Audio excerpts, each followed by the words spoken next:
지금 우리는 로마서의 말씀을 살펴보고 있는 가운데 있는데요. 지난 시간에는 모든 사람이 죄를 지었기 때문에 모두가 다 하나님의 진노 아래 있다고 하는 것에 대해서 살펴본 적이 있습니다. 혹시 기억이 나십니까? 기억이 나실 거라고 생각이 드는데요. 그러한 지난주에 살펴본 말씀에 이어서 오늘 읽은 말씀은 다시 한번 우리 사람들은 그 누구도 죄가 없는 사람이 없고 다 죄인들이다 라고 하는 사실을 반복해서 이야기하고 있습니다. 어떤 사람은 다른 사람들의 죄를 지적하면서 저런 나쁜 사람, 저 아주 몹쓸 사람 하면서 비난하고 있지만 사실은 그렇게 비난하는 사람도 똑같은 죄를 짓고 있는, 너무나도 모순적인 삶을 살아가고 있는 것이 우리 인생인 것이고, 그러한 인생은 반드시 하나님의 심판을 받을 수밖에 없는 그런 존재라고 하는 것을 오늘 본문에서 다시 한번 이야기해 주고 있습니다. 그런데 여기서 한번 우리가 질문을 던져봤으면 좋겠어요. 하나님의 심판이 있을 것이다. 하나님의 진노 가운데 있을 것이고 죄를 지은 모든 인생이 하나님의 심판을 받을 것이라고 성경에서 표현하고 있는데요. 정말일까요? 정말 모든 인류가 하나님의 진노 아래 있는 것일까요? 하나님께서 심판하신다고 하는 것이 정말 맞는 이야기일까요? 성경 말씀은 말하기를 하나님께서는 계시고, 그리고 그 공의의 하나님께서는 선을 베푼 자에게는 상을 내리시고 악을 행한 자에게는 심판하신다고 기록하고 있는데 정말 맞는 이야기인가 하는 그런 질문을 던져보고 싶습니다.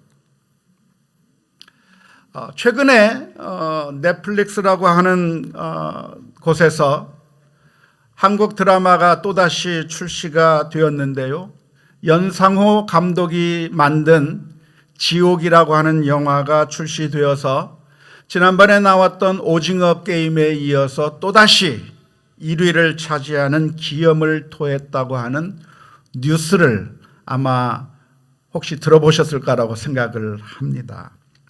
저도 궁금해서 한번 도대체 어떤 드라마인가 하고 살펴봤습니다. 어떤 드라마이냐면 천사가 나타나서 어떤 사람에게 당신은 몇 년 몇 월 며칠 날 몇 시에 죽는다고 예고를 미리 합니다. 그러면 정말 그 시간이 되면 지금 화면에 나오는 것처럼 죽음의 사자가 셋이 나와가지고 그 사람을 죽여버린다고 하는 그런 이야기로 진행되는 것이 지옥이라고 하는 드라마입니다. 지워져도 괜찮겠습니다. 봤는데 재미는 좀 없어요. 오징어 게임보다는 재미가 좀 없는데, 그런데 그 드라마 통해서 무슨 이야기를 하고 있을까? 종교적인 주제를 다루고 있기 때문에, 지옥이라고 하는 주제, 심판이라고 하는 주제를 다루고 있기 때문에 참아가면서 끝까지 다 봤습니다. 그런데 그 드라마를 통해서 말하려고 하는 것이 무엇이냐면, 무슨 얘기를 하냐면 하나님의 심판 같은 거 없다가 드라마의 결론입니다. 이 세상에서 일어나는 모든 고통스러운 일들, 어떤 사람은 병을 얻게 되고 어떤 사람은 교통사고를 당하기도 하고 정말 끔찍한 일들이 벌어지는 일들이 많이 일어나고 있는데, 이렇게 일어나고 있는 모든 것들이 하나님에 의해서 통제되어서 악한 자들에게 심판을 내리는 것이 아니라 그냥 살다 보면 일어나는 일이다. 우리의 죄와는 아무런 관계가 없다. 하나님이라고 하는 것은 없는 것이고 공의로운 심판 같은 것은 없는 것이다 라고 하는 것을 강하게 말하고 있는 그러니까 어떻게 보면 좀 반기독교적인 그런 메시지를 담고 있는 드라마가 바로 지옥이라고 하는 드라마입니다. 그래서 많은 사람들이 이 드라마에 열광하는 것을 봤습니다. 연상호 감독은 이 드라마를 통해서 무슨 이야기를 하냐면, 여러분 쫄지 마세요. 하나님이 없는 겁니다. 하나님이 심판하는 거 아닙니다. 그냥 재수 없어서 그런 일 당하는 겁니다. 괜히 쫄지 마시고 그냥 자유롭게 살라고 하는 것이 이 드라마에서 말하고 있는 겁니다.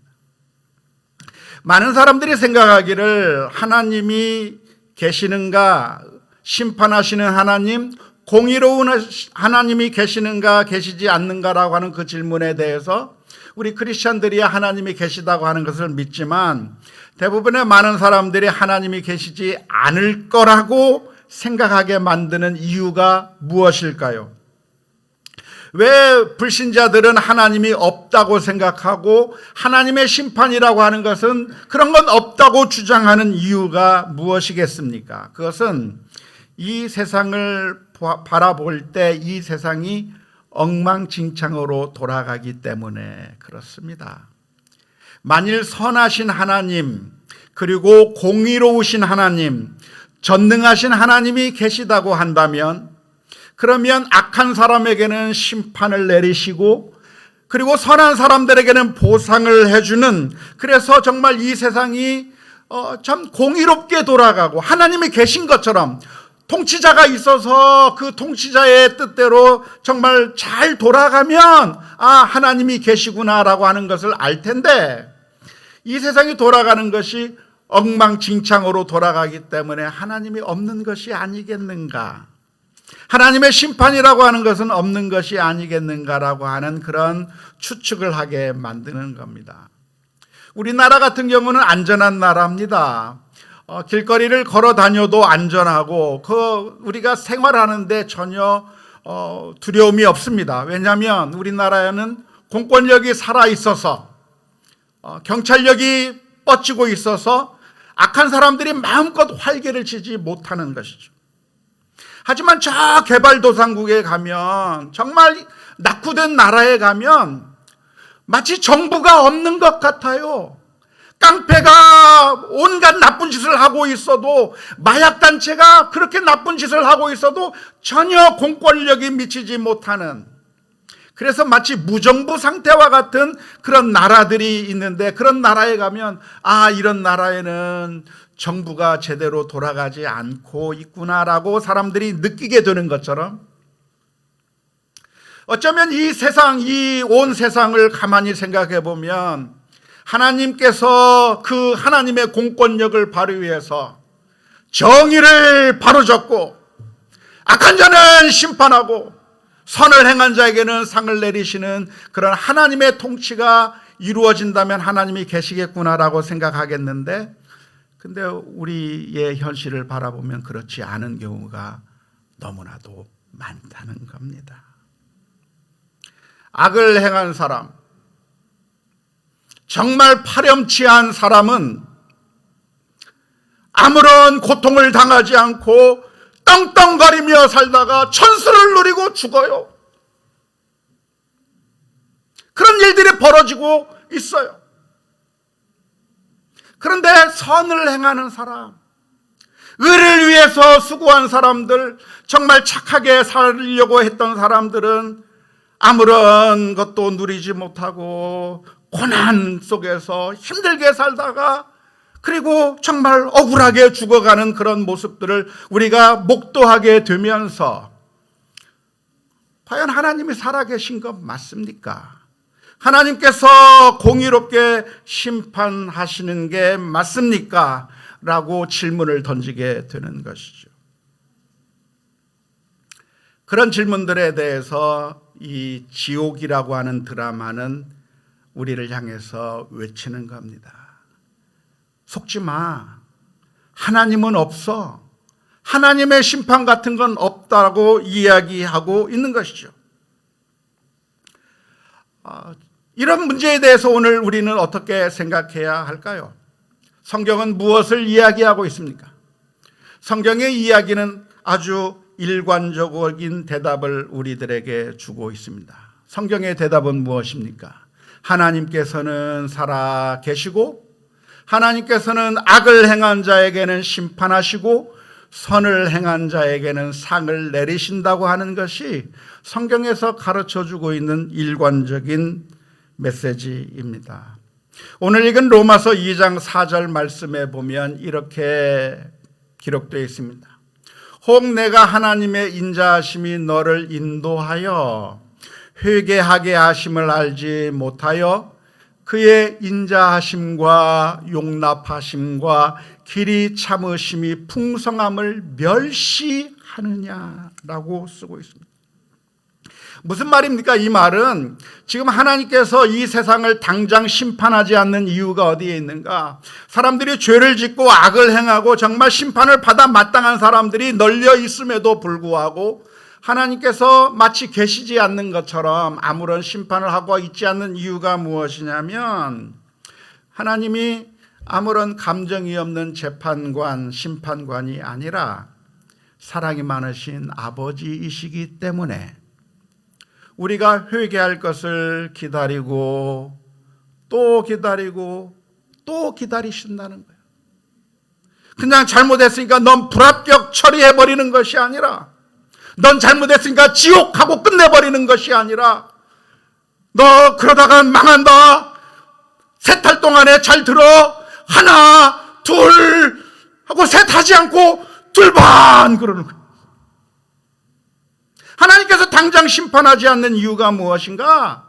성경의 가르침이 무엇이냐면 하나님이 참고 기다리시면서 회개할 것을 기다리면서 우리들에게 기회를 더 주시고 또 주시고 또 주시는 것인데 그러한 것을 보면서 하나님이 없는 줄 알고 착각하면서 뻔뻔하게 살아서는 안 된다고 하는 말씀이 오늘 4절에서 우리들에게 들려주시는 말씀입니다.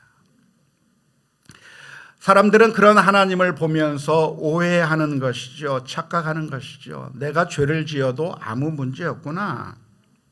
내가 죄를 지어도 하나님께서 심판하지 않는 이유는 하나님이 안 계시기 때문이겠구나라고 생각하는 것이고, 더 나아가서 내가 이렇게 악한 일을 행해도 하나님께서는 보지 못한다고 생각하는 것이고, 그래서 계속해서 죄를 짓는 일을 계속하는 겁니다. 왜냐? 심판이 없는 것 같으니까요. 대표적인 예가 어디에 나오냐면 창세기에 나옵니다. 창세기 4장에 보면 라멕이라고 하는 사람이 등장하는데, 라멕은 자기 두 부인을 향해서 이렇게 노래했습니다. 창세기 4장 23절에서부터 24절 말씀입니다. 라멕이 아내들에게 이르되 아다와 실라여 내 목소리를 들으라. 라멕의 아내들이여 내 말을 들으라. 나의 상처로 말미암아 내가 사람을 죽였고 나의 상함으로 말미암아 소년을 죽였도다. 가인을 위하여서는 벌이 7배일진데 라멕을 위하여서는 벌이 77배이리로다 하였더라. 라멕이 가인을 본 겁니다. 그런데 그 가인이 자기 동생을 쳐 죽인 살인자인데 하나님께서 그 살인자 가인을 심판하지 않고 보호하시는 그 모습을 보면서 마음대로 죄를 지어도 괜찮구나, 하나님의 심판이라고 하는 것은 없구나, 내가 사람을 죽이고 다른 사람이 나를 때렸다고 내가 저 사람을 죽여도 아무 문제 없다, 하나님은 나를 심판하지 않는다면서 뻔뻔하게 살아가고 있는 모습, 대표적인 예가 라멕이라고 하는 사람이 등장하고 있는 것이죠.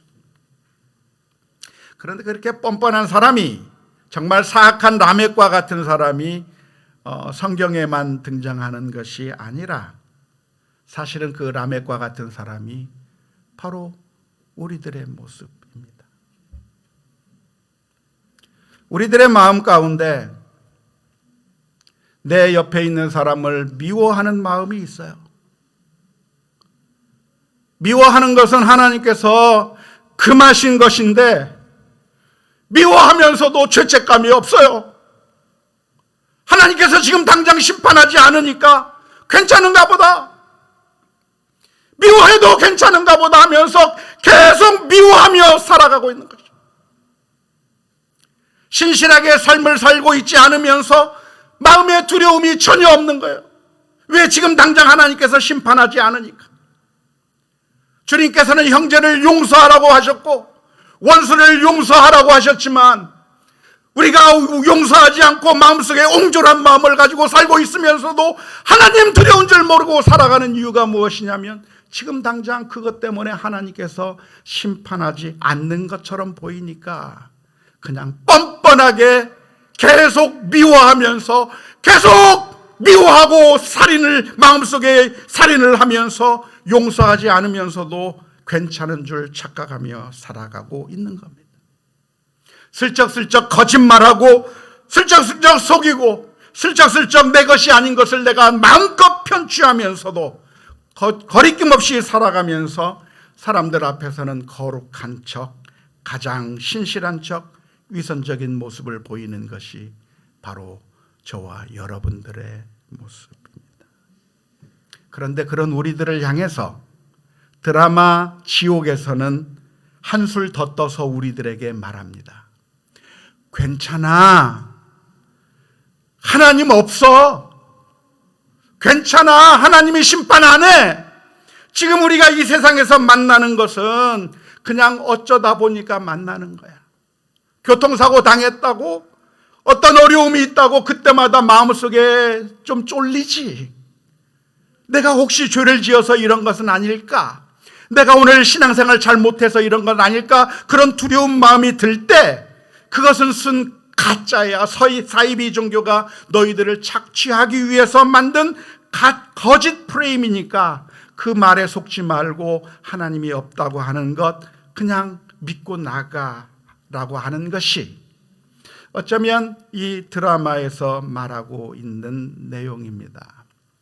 물론 사이비 종교 단체가 그런 식으로 이야기를 해서 우리를 편취할 수 있기 때문에 사실 이 드라마에서 이야기하고 있는 것이 우리들에게 어떤 교훈을 주는 면이 없지 않아 있습니다. 하지만 오늘 당장 우리들에게 심판이 없다고 해서 하나님이 안 계시다라고 결론을 내릴 수 있을까요? 정말 그럴 수 있을까요? 지금 이 세상에 심판이 없는 것처럼 보이는 것, 정말 살인마와 같은 사람이, 정말 파렴치한 같은 사람이 떵떵거리면서 잘 사다가 아무 문제 없이 천수를 누리고 죽는 그 모습을 보면서 우리들의 마음 가운데 결론이 하나님은 전혀 심판하지 않는 그런 하나님이라고 결론을 내릴 수 있을까요? 그런 하나님은 존재하지 않는다고 결론을 내릴 수 있을까요?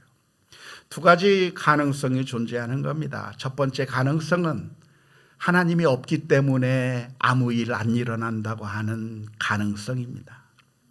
순 거짓말이야. 하나님이 있다고 하는 거 거짓말이고 하나님이 심판한다고 하는 거 거짓말이고 그냥 이 세상은 저절로 돌아가는 거야 라고 하는 가능성이 하나입니다. 그런데 그 가능성만 있는 것이 아니라 또 하나의 가능성이 있는 것이죠. 그것은 무엇입니까? 하나님이 계시지만 우리로 하여금 회개하고 돌아오기를 기다리면서 또 기다리고 또 기다리고 또 참고 계시기 때문에 그렇게 된다고 하는 두 가지 가능성이 있는데 우리가 이 두 가지 가능성 중에서 어떤 것이 옳다고 판단할 수 있겠습니까? 우리들은 하나님이 계시다고 하는 것을 믿는데요. 그 이유는 성경이 그렇게 이야기하고 있을 뿐만 아니라 하나님이 계시다고 하는 증거가 온 세상에 널려 있기 때문에 그렇습니다.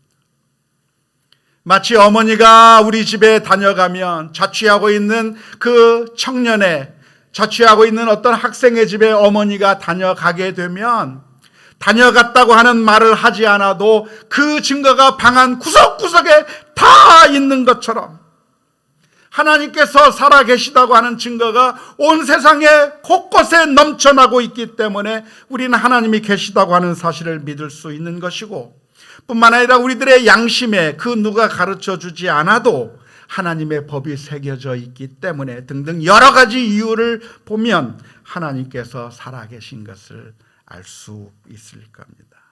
성경의 가르침은 일관적이죠. 로마서 2장 6절에서부터 8절은 이렇게 기록합니다. 하나님께서 각 사람에게 그 행한 대로 보응하시되 오직 참고 선을 행하여 영광과 존귀와 썩지 아니함을 구하는 자에게는 영생으로 하시고 오직 당을 지어 진리를 따르지 아니하고 불의를 따르는 자에게는 진노와 분노로 하시리라. 여러분 믿으십니까? 이것을 믿을 수도 있고 믿지 않을 수도 있습니다. 하나님께서 계시고 심판하신다고 하는 사실을 믿을 수도 있고 안 믿을 수도 있는데요. 안 믿으면 마음은 편합니다.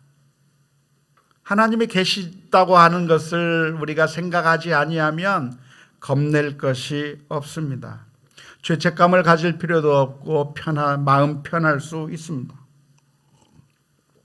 하지만 하나님이 안 계시다고 믿으면 하나님이 사라져 버리죠. 어떻게 되나요? 우리가 하나님이 안 계시다고 믿으면 하나님이 없어져 버리나요? 그게 아닌 거죠.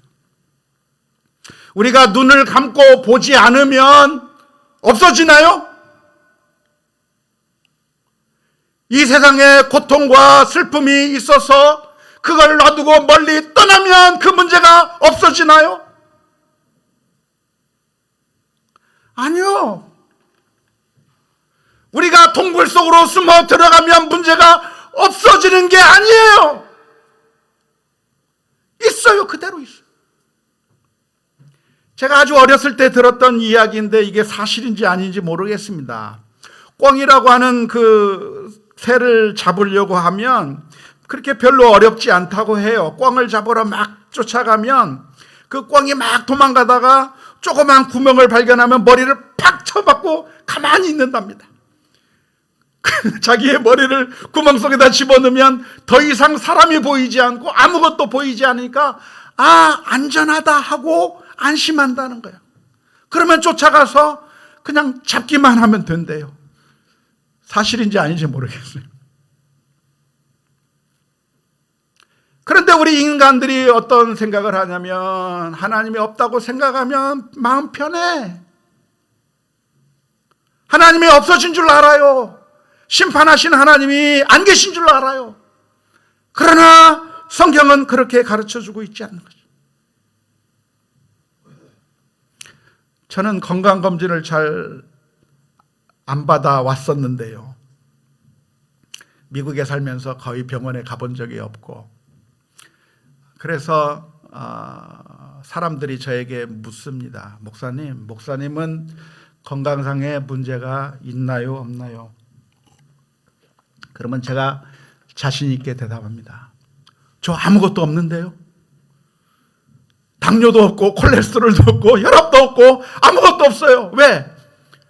검사를 안 했으니까 몰라요.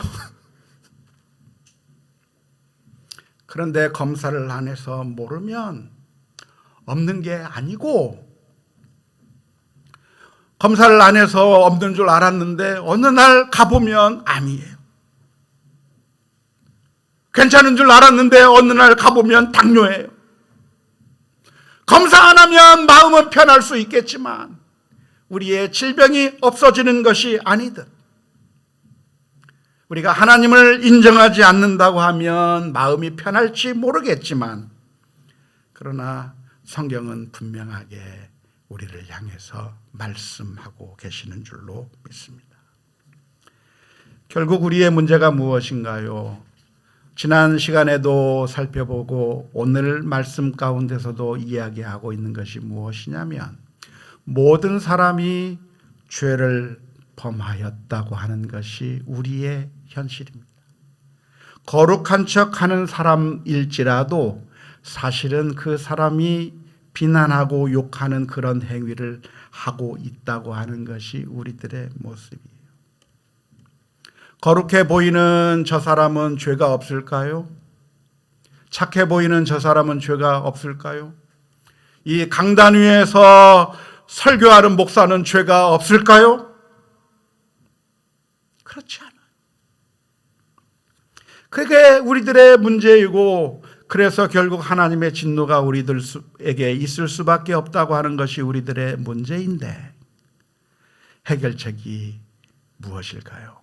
그것은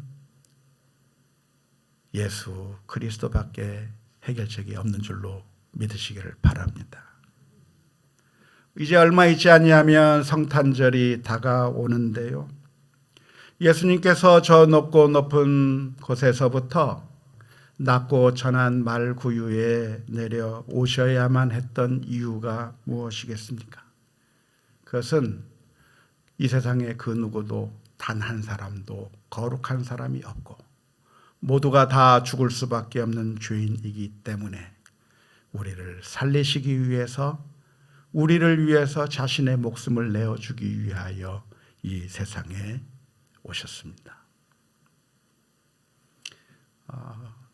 드라마 지옥을 보면, 연상호 감독의 지옥의 마지막 장면을 보면 반기독교적인 그런 메시지를 전하고 있으면서도 동시에 오히려 복음을 더 잘 드러내주는 장면이 하나 등장합니다.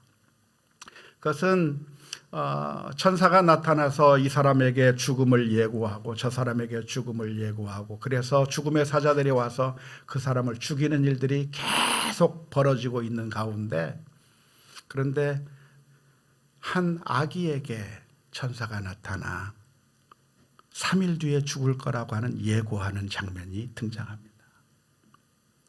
그 모습을 산모가 자기 아기를 카메라로 찍으러 갔다가 보게 된 거예요. 그리고 거기서 충격을 받습니다. 아니, 도대체 우리 아기가 무슨 잘못이 있어서 죽는단 말인가? 거기서 혼란을 느끼고 당황스러운 겁니다. 그런데 아무리 항변해 보았자 지금까지 경험했던 것처럼 그렇게 죽음의 예고를 받은 사람은 반드시 죽게 돼 있는 거예요.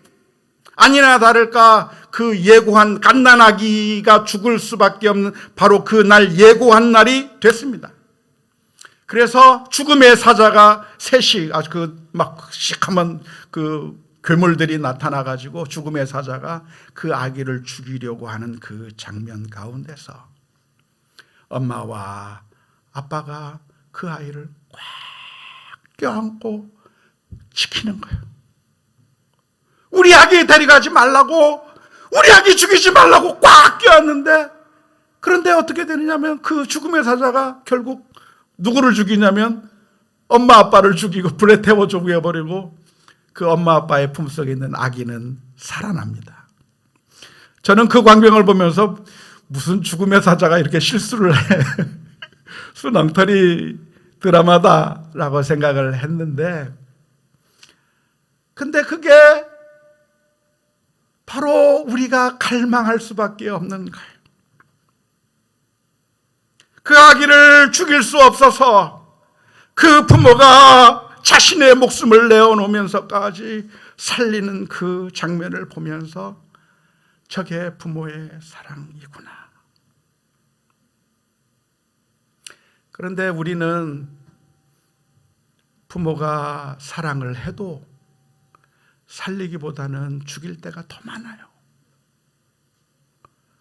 나는 사랑으로 한 일인데 아이들은 그것 때문에 더 고통스러워하는 일들이 더 많아요. 결국 우리들에게 소망이 있는 것이 아니라 그 영화를 통해서 우리에게 보여주는 게 무엇이냐면, 어디 우리를 살릴 수 있는, 자신의 목숨을 희생하면서까지 우리를 살려줄 구세주가 어디에 있느냐라고 하는 질문을 던지고 있는 것인데요, 우리는 정답을 합니다. 바로 예수 그리스도께서 이 세상에 오셔서 저와 여러분들을 안으시고 우리의 죄로 인하여 망할 수밖에 없는 우리들을 그냥 지옥불에 떨어지도록 방치해 두신 것이 아니라 우리를 살리시기 위해서 우리가 당해야 될 그 십자가를 우리 주님께서 대신 지시고 돌아가심으로 말미암아 저와 여러분들이 구원을 얻게 된 줄로 믿습니다. 지난 11월 13일 미국 미시간주에서는 경비행기가 추락하는 사고가 있었습니다. 5명이 탑승을 했는데 비행기가 추락하면서 다 죽고 한 사람이 기적적으로 살아났습니다. 11살 여자아이가 살아났는데요. 어떻게 살아났는가? 뉴스는 말하기를 그 비행기가 추락하는 순간에 아버지가 그 아이를 꼭 껴안고 놓지 않고 중도구성각까지 껴안고 있다가 아빠는 죽고 아이는 살렸다.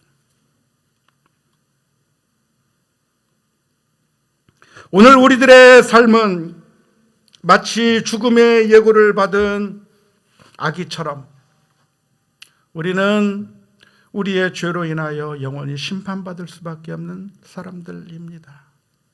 하지만 우리들에게 소망이 없는 것이 아닙니다. 바로 예수님께서 값없이 은혜로 저와 여러분들을 위하여 자신의 생명을 내어 주셨기 때문입니다. 오늘 우리가 성찬 예식을 거행하게 되었습니다. 이 성찬 예식은 바로 그 예수님께서 나를 위해서 흘리신 피가 얼마나 고마운 것인지, 주님께서 나를 위해 내어주신 목숨이 얼마나 감사한 것인지를 다시 깨닫는 은혜의 방편이 될 것입니다. 이 성찬 예식을 참여하는 가운데 주님의 은혜를 다시 한번 기억하고 또 그 은혜를 받았으니 이제는 하나님의 뜻대로 살기를 소망한다고 하는 다짐을 하면서 이 귀한 예식에 참여할 수 있기를 주님의 이름으로 축원합니다.